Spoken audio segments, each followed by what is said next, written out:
Party പാർട്ടിയുടെ നേതാവിൻ്റെ പുതുശ്ശേരിയിലെ വസതിയിൽ പുതുശ്ശേരി പോലീസ് അവിടെ സെർച്ച് നടത്തി. എന്തിനാണ്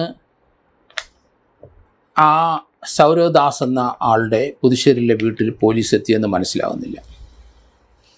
ഡൽഹിയിലെ സമരത്തിലെ നേതാക്കന്മാരിലെ ഏറ്റവും സമ്പന്നതരായ 2-3 പേരിലെ ഒരാൾ തന്നെയായിരുന്നു സൗരവ് ദാസ്. അവിടെ CJPയുടെ അഭിജിത്ത് ദീപ്കെ കഴിഞ്ഞാൽ അടുത്ത സ്ഥാനം നിൽക്കുന്ന ആളാണ് സൗരവ് ദാസും അശുതോഷ് റാങ്കയും.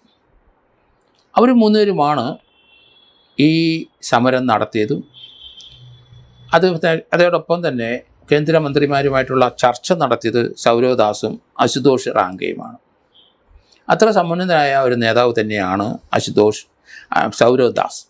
അദ്ദേഹം താമസിക്കുന്ന പുതുശ്ശേരിയിലാണ്. പുതുശ്ശേരിയിൽ ഇപ്പം ഭരിക്കുന്നത് BJP ഗവൺമെൻറ്റാണ്.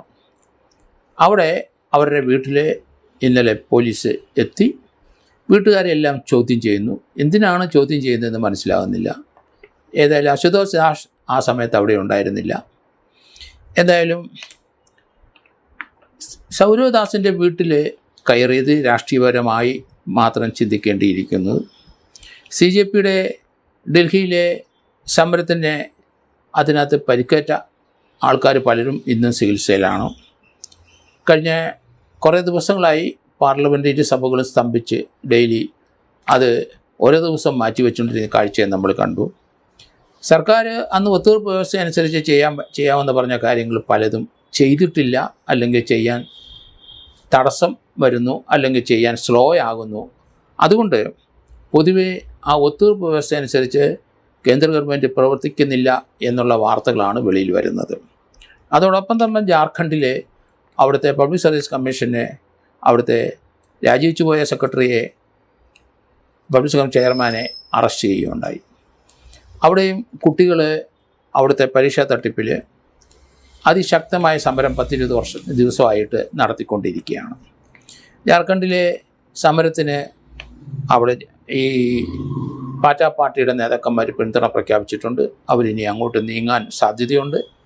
ഇന്ത്യയിലെ പൊതുവെ നമ്മൾ നോക്കിക്കഴിയുമ്പോൾ റീജിയണലായിട്ടുള്ള സ്ഥലങ്ങളിലൊക്കെ പാർട്ടികളും അതുപോലെ ലോക്കലായിട്ടുള്ള ചില ജൻസി നേതാക്കന്മാരുടെ നേതൃത്വത്തിലുള്ള സംഘടനകളും പതുക്കെ ഓരോ അഴിമതിക്കെതിരായിട്ടുള്ള ഒരു സമരം മാർഗം അവലംബിച്ചു വരുന്നതായിട്ടാണ് നമ്മൾ കാണുന്നത്. പൊതുവായി അതൊരു രാഷ്ട്രീയ പാർട്ടി രൂപീകരിക്കുന്നില്ലെങ്കിലും ഓരോരോ സംസ്ഥാനത്തെ പ്രശ്നങ്ങൾ എന്താണെന്ന് അതനുസരിച്ച് അവർ ഒരു രാഷ്ട്രീയ പാർട്ടിയുടെ പിന്തുണയില്ലാതെ ആ അഴിമതിയെ സധൈര്യം നേരിടുന്ന ചെറുപ്പക്കാരാണ് ഇന്ന് പല സ്ഥലത്തും കാണുന്നത്.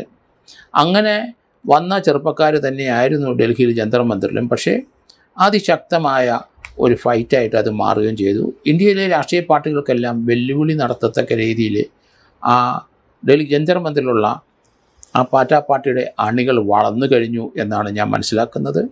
അതോടൊപ്പം തന്നെ ഇന്ത്യയിലെ രാഷ്ട്രീയ പാർട്ടികൾ മാറി ചിന്തിക്കേണ്ട സമയമായിരിക്കുന്നു. നിങ്ങളുടെ പഴയ രീതിയിലുള്ള പ്രസംഗങ്ങളും പഴയ രീതിയിലുള്ള പെരുമാറ്റങ്ങളും പഴയ രീതിയിലുള്ള അഡ്മിനിസ്ട്രേഷനൊന്നും ഇനി ചിലവാകില്ല. അഴിമതിക്കും അക്രമത്തിനും എതിരായി ശബ്ദിക്കുന്ന യുവജനങ്ങളാണ്. അവർക്ക് പെട്ടെന്ന് തന്നെ റിസൾട്ട് ഉണ്ടാകണം. ഇല്ലെന്നുണ്ടെങ്കിൽ അതൊരു അജിറ്റേഷൻ്റെ സ്വഭാവം അതിനുണ്ടാകും, രാജ്യഭാവമായി അതുണ്ടാകും. പതുക്കെ രാഷ്ട്രീയ പാർട്ടികളുടെ അണികൾ അവിടെ നിന്ന് പിന്തിരിഞ്ഞു പോകും. അതുകൊണ്ട് ഇന്ത്യയിലെ ഒരു ജനാധിപത്യ അടിത്തറയുള്ള രാജ്യമാണ്. ആ അടിത്തറയ്ക്ക് വിഘ്നം ഉണ്ടാകത്തക്ക രീതിയിൽ പ്രവർത്തിക്കാൻ പാടില്ല. അതുകൊണ്ട് രാഷ്ട്രീയ പാർട്ടികൾ കുട്ടികളെ അവരെ വിളിച്ചു വരുത്തി അവരുടെ പ്രശ്നങ്ങൾ അപ്പം മനസ്സിലാക്കി അത് പരിഹാരം സൃഷ്ടിക്കുന്നതാണ് നല്ലത്. അല്ലാതെ അതിന് ലീഡർഷിപ്പ് കൊടുക്കുന്നവരുടെ വീടുകളിലും അവരുടെ വീടുകളിലൊക്കെ പോയി സെർച്ച് നടത്തുകയും അവരെ ഭീഷണിപ്പെടുത്തുകയും അവരെ സ്റ്റേറ്റ്മെൻറ്റ് ആവശ്യമില്ലാതെ എടുക്കുകയൊക്കെ ചെയ്യുന്ന അത് ഇനി നിർത്തേണ്ട സമയം കഴിഞ്ഞിരിക്കുന്നു. അതുകൊണ്ട് ഇന്ത്യയിലെ രാഷ്ട്രീയ പാർട്ടികളെല്ലാം ഈ യങ്സ്റ്റേഴ്സ്, പ്രത്യേകിച്ച് ജെൻസിയുടെ ഈ മൂവ്മെൻറ്റുകൾ അവർ സശ്രദ്ധം വീക്ഷിക്കുകയും അത് പരിഹരിക്കുകയും ചെയ്യുന്നതാണ് നല്ലത്. കാരണം അവരൊരു രാഷ്ട്രീയ പാർട്ടിയുടെ മറവിൽ അല്ലെങ്കിൽ രാഷ്ട്രീയ പാർട്ടി ഉണ്ടാക്കിയിട്ടല്ല ഈ ഫൈറ്റുകൾ നടത്തുന്നതെന്ന് ആലോചിക്കണം. അപ്പോൾ ഉള്ള കാര്യത്തിന് പരിഹാരം ഉണ്ടാകാൻ വേണ്ടിയിട്ടാണ് അവർ ഇതിന് തുനിയുന്നത്. അത് അക്രമാസക്തമായി പോകാനുള്ള സാധ്യതകളുണ്ടാവും. അതുകൊണ്ട് അതിനപ്പോൾ ആൾക്കാർ അത് വിളിച്ച് അതിനൊരു പരിഹാരം ഉണ്ടാക്കിക്കൊണ്ട് മുന്നോട്ട് പോകുന്നതാണ് നല്ല. എല്ലാ രാഷ്ട്രീയ പാർട്ടികളും അത് ഫോളോ അപ്പ് ചെയ്യുന്നതാണ് നല്ലതെന്നാണ് ഞാൻ കരുതുന്നത്.